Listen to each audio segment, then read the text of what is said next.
स्वागत है आप लोग का यूपीपीएससी मेंटर ग्रुप पे। हम लोग बेस्ट पॉलिटी के जो क्वेश्चन है वो देख रहे हैं। इस लेक्चर में जितना हो सकता है वो बेस्ट क्वेश्चन देखेंगे और वो बेस्ट क्वेश्चन देखेंगे जो टफ प्रकृति के हैं।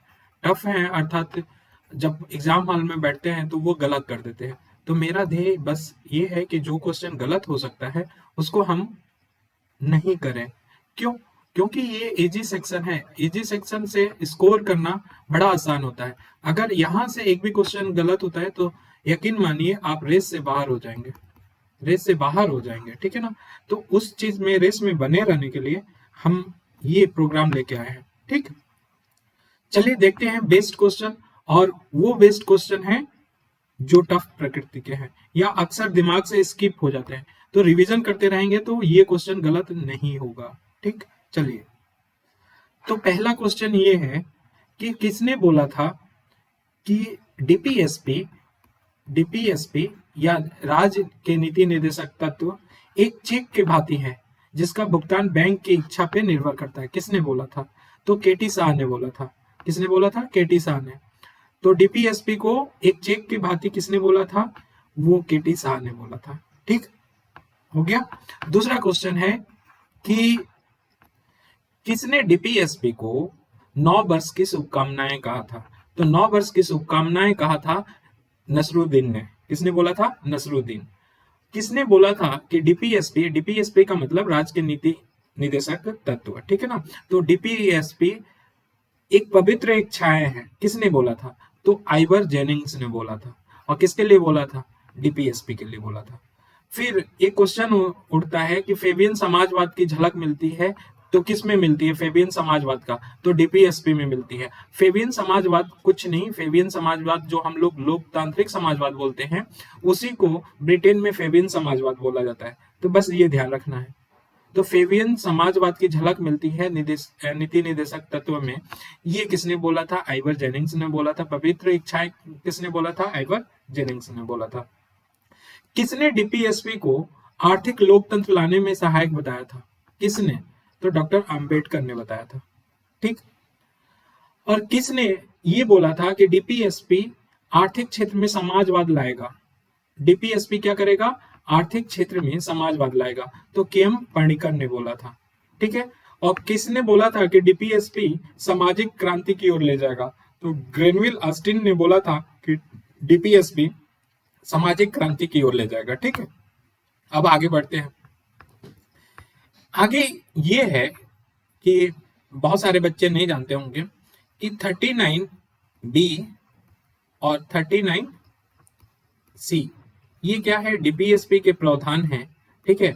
ये बोला गया है कि 39B और 39C फंडामेंटल राइट के या मौलिक अधिकार के 14, 19 और 31 से ऊपर होंगे, या 14, 19, 31 के ऊपर वरीयता दिया जाएगा। किसको? 39B और 39C को वरीयता दिया जाएगा फंडामेंटल राइट। ऐसा नहीं है कि ये चले जाओगे कि 39B का और सी 39B और सी लागू कराने के लिए आपका अगर 14 और 19 का हनन हो रहा है तो आप कोर्ट में चले जाएंगे। नहीं जा सकते हैं इसको आधार बना के। क्यों? क्योंकि सुप्रीम कोर्ट ने बोल दिया है कि 14 और 19 पे वरीयता प्राप्त है क्या? 39B और 39C। तो साहब ये है क्या 39B और C? तो 39B है कि देश के संसाधनों का जनहित में प्रयोग करना, और 39C है क्या? उत्पादन के जो साधन है उनका विकेंद्रीकरण करना। जो जमींदार प्रणाली थी ना, जमींदारी प्रणाली, उसको हटाने के लिए, या भूमि सुधार से दोनों जुड़े हुए थे, भूमि सुधार से। तो यही है कि भूमि सुधार को लागू करने के लिए आर्टिकल 14 और 19 के ऊपर क्या किया गया? वरीयता दिया गया। तो ध्यान रखना इस चीज को। एक क्वेश्चन। अब नेक्स्ट है कि किसने बोला था कि न्यायिक पुनरावलोकन, जुडिशियल रिव्यू एक बेसिक स्ट्रक्चर है या मौलिक ढांचा है, मूल ढांचा है। किसने बोला था कि जुडिशियल रिव्यू या न्यायिक पुनरावलोकन एक बेसिक स्ट्रक्चर है? तो मिनर्वा मिल्स केस में बोला गया था। कब ये मिनर्वा मिल्स केस आया था? 1980 में। Very important. किसने बोला था कि 9वीं अनुसूची का पुनरावलोकन किया जा सकता है? पहली बार। तो 9वीं अनुसूची देखो 1951 में 9वीं अनुसूची जोड़ा गया था, 9वीं।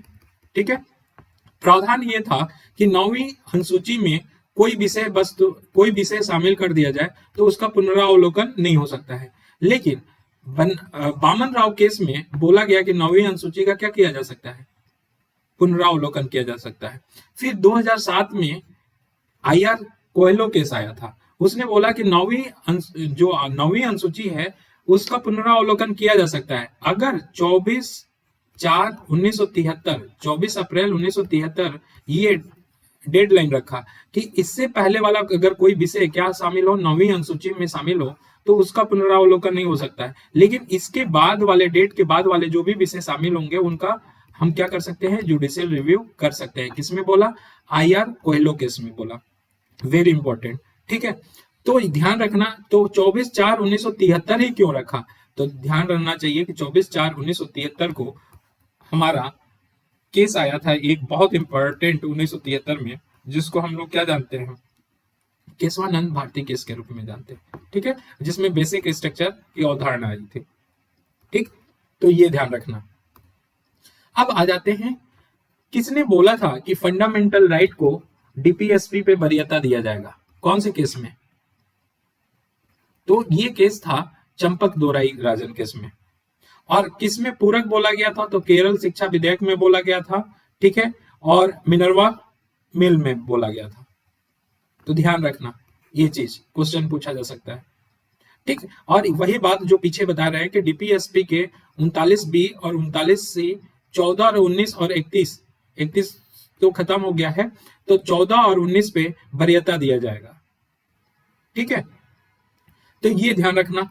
अब आ जाते हैं कि एक क्वेश्चन है जो कंफ्यूजिंग करता है, 48A और जो हमारा फंडामेंटल ड्यूटी में क्या है, 51A में जो जी दिया गया है, स्मॉल जी, कैपिटल ए है, तो स्मॉल जी में क्या है, इसमें भी है पर्यावरण और वन जीव का संरक्षण की बात हो रहा है, इसमें संरक्षण की बात है। और इसमें मूल कर्तव्य में भी बोला गया है कि पर्यावरण की रक्षा करना है। तो फिर क्या डिफरेंस है, कैसे हम डिफरेंशिएट करेंगे कि 48A है कि ये फंडामेंटल ड्यूटी है। तो देखो, व्यक्ति या नागरिक द्वारा जब बात कही जाए पर्यावरण संरक्षण की तो फिर फंडामेंटल ड्यूटी होगा, लेकिन 48A राज्य के द्वारा करने की बात कहा जाएगा, राज्य के द्वारा, व्यक्ति और नागरिक के द्वारा नहीं कहा जाएगा। बस यही डिफरेंस है, और माइन्यूट से डिफरेंस में क्या हो जाता है, गलत हो जाता है। ठीक है, तो प्रावधान कहाँ पे भी है, डीपीएसपी में भी है और फंडामेंटल ड्यूटी में है। कितने लोग कहते हैं कि यहाँ पे संरक्षण दिया गया है, 48A में, और 51AG में क्या दिया गया है, रक्षा करने की बात कहा गया है। तो इस आधार पे भी लगाते हैं लोग, लेकिन मेन अंतर यही है कि 48A राज्य के लिए प्रावधान किया गया है, और व्यक्ति या अगर नागरिक, तो अच्छे से पढ़ना है, अगर राज्य दिया होगा तो 48A मारना, या व्यक्ति और नागरिक के बारे में बोला गया है तो फंडामेंटल ड्यूटी मारना। ठीक, ये क्वेश्चन समझ में आया। अब देखो कि प्रेसिडेंट, अगर मान लो अभी प्रेसिडेंट कोई है और वो पद खाली हो जाए किसी तरह, चाहे त्याग दे दे चाहे मृत्यु हो जाए, तो प्रेसिडेंट के बाद कौन बनेगा, तो ये सब लोग जानते हैं वाइस प्रेसिडेंट बनेगा। मान लो वाइस प्रेसिडेंट ना हो तो कौन बनेगा, सुप्रीम कोर्ट का मुख्य न्यायाधीश बनेगा, सीजीआई बनेगा। ठीक, अगर सीजीआई भी ना हो उस समय तो कौन बनेगा, तो सुप्रीम कोर्ट का जो वरिष्ठ अधिकारी न्यायाधीश होगा वो बनेगा। इसके बाद संविधान मौन है, इसके बाद संविधान कुछ नहीं बताया है, इसके बाद संविधान में पद का खाली रहने का जो समस्या है उसको सुलझाने के लिए क्या है, मौन है। तो ये एक ध्यान रखना कि पहले प्रेसिडेंट, उसके बाद वाइस प्रेसिडेंट, देन सीजीआई, और सीजीआई के बाद वरिष्ठ अधिकारी, मतलब अधिकारी मतलब न्यायाधीश। ठीक, और सबसे पहले अगर देखे जाए तो सीजीआई के रूप में हम लोग पढ़ते हैं जो नियुक्त हुए हैं राष्ट्रपति पे, वो पद पे कार्यवाहक राष्ट्रपति जाने जाते हैं, वो एकमात्र कौन है सीजीआई, तो वो है एम हिदायतुल्लाह। 1969 में बने थे। किसके मृत्यु के बाद बने थे, तो डॉक्टर जाकिर हुसैन की मृत्यु हो गई थी, उसके बाद कार्यवाहक कौन बना था, एम हिदायतुल्लाह बने थे। तो एकमात्र सीजीआई हैं जो प्रेसिडेंट बने थे या कार्यवाहक प्रेसिडेंट के रूप में कार्य किया था। ठीक है, ये समझ में आया होगा। अब आ जाते हैं आर्टिकल 61। आर्टिकल 61 क्या बोलता है? महाभियोग, प्रेसिडेंट के ऊपर महाभियोग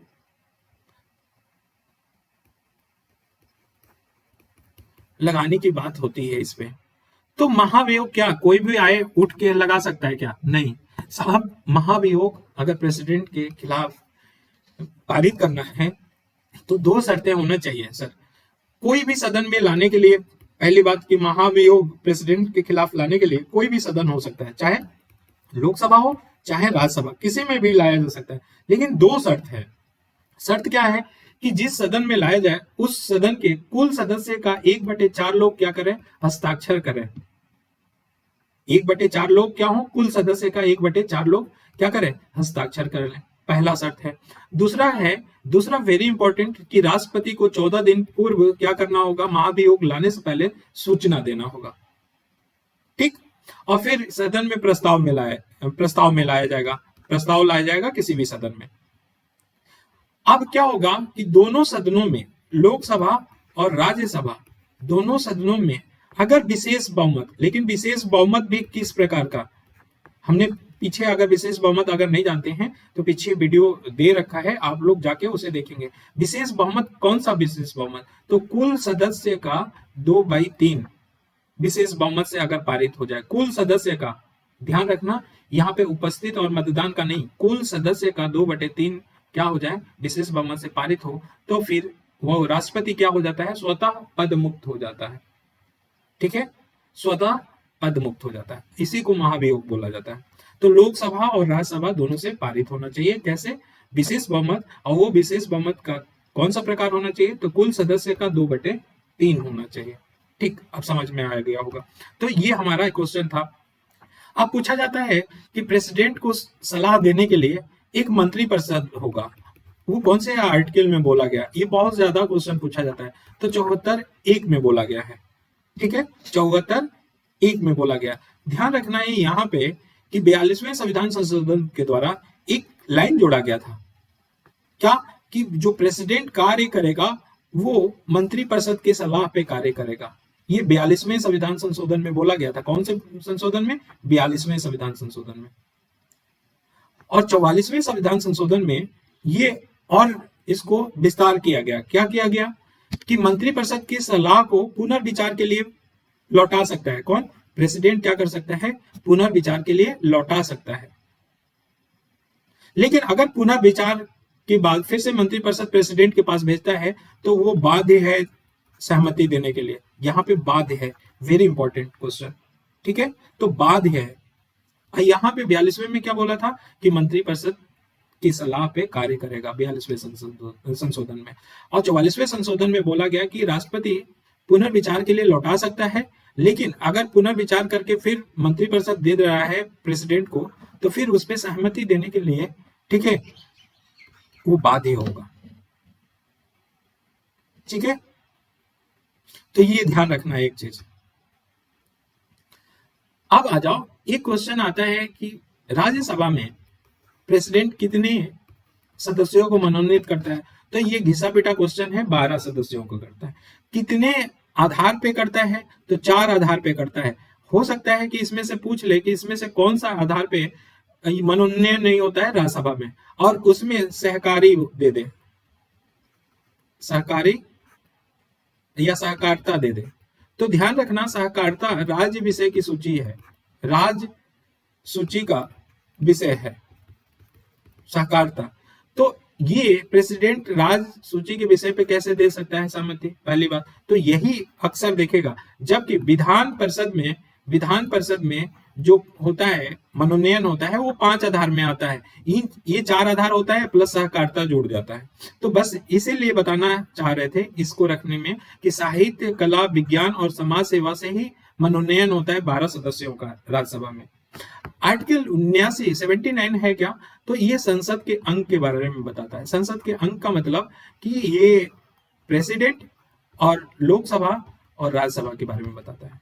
ठीक, तो ये हमारा समझ में आया। तो संसद के अंग के बारे में कौन सा आर्टिकल बोलता है? 79। अब देखो, अध्यादेश, अध्यादेश प्रेसिडेंट जारी करता है, कौन से आर्टिकल के तहत करता है? तो 123 के तहत करता है। ठीक है, अध्यादेश को समाप्त कैसे होगा या उसको अनुमोदन कर दिया जाए तो क्या होता है? तो देखो, ध्यान रखो कि संसद का सत्र प्रारंभ होने से 6 सप्ताह तक लागू रहता है। जब संसद का प्रारंभ होता है ना, सत्र का प्रारंभ होता है, जिस तिथि को प्रारंभ होता है उससे 6 हफ्ते तक, 6 वीक तक है, 6 माह नहीं है, 6 हफ्ते तक अध्यादेश का होता है, लागू होता है। अगर 6 हफ्ते के अंदर संसद क्या कर दे? अनुमोदन कर दे। कब करना होगा? 6 हफ्ते के अंदर करना होगा। 6 हफ्ते के बाद करेगा तो वो अध्यादेश क्या हो जाएगा? समाप्त हो गया रहेगा, वो लागू नहीं होगा। तो 6 हफ्ते के अंदर अगर अनुमोदन कर दे तो वो अध्यादेश क्या हो जाएगा? अस्थाई हो जाएगा, अस्थाई हो जाएगा। ध्यान रखना, यहाँ पे 6 वीक की बात है, अदरवाइज हर जगह 6 महीने की बात होती है तो हम लोग कंफ्यूज होते हैं। 6 वीक की बात है। ठीक है, अब देखो आर्टिकल 111 क्या है। तो आर्टिकल 111 बोलता है, प्रेसिडेंट की पावर के बारे में बोलता है कि अगर संसद कोई विधेयक को या प्रस्ताव पारित करके प्रेसिडेंट के पास भेजता है, प्रेसिडेंट के पास भेजता है, तो उसके पास वो हो सकता है कि सहमति दे, हो सकता है सहमति न दे, या पुनर्विचार के लिए लौटा सकता है। ये आर्टिकल 111 में बोला गया। ठीक है, प्रेसिडेंट की पावर में। अब नेक्स्ट हमारा क्या है, यहीं पे हम लोग खत्म करेंगे। नेक्स्ट ज्यादा लंबा वीडियो नहीं बनाएंगे क्योंकि आप लोग बोर हो जाते हो, शेयर और कमेंट तो करते नहीं हो। तो अगर आपको पसंद आ रहा होगा तो लाइक, कमेंट और शेयर जरूर करिएगा। ठीक है, देखो 4 प्रकार के वीटो पाया जाता है और भारत के राष्ट्रपति के पास भी वीटो का अधिकार होता है। लेकिन समझ लेते हैं कि एब्सोल्यूट वीटो क्या होता है, या इसी को हिंदी में बोलते हैं अत्यंतिक या निरपेक्ष वीटो।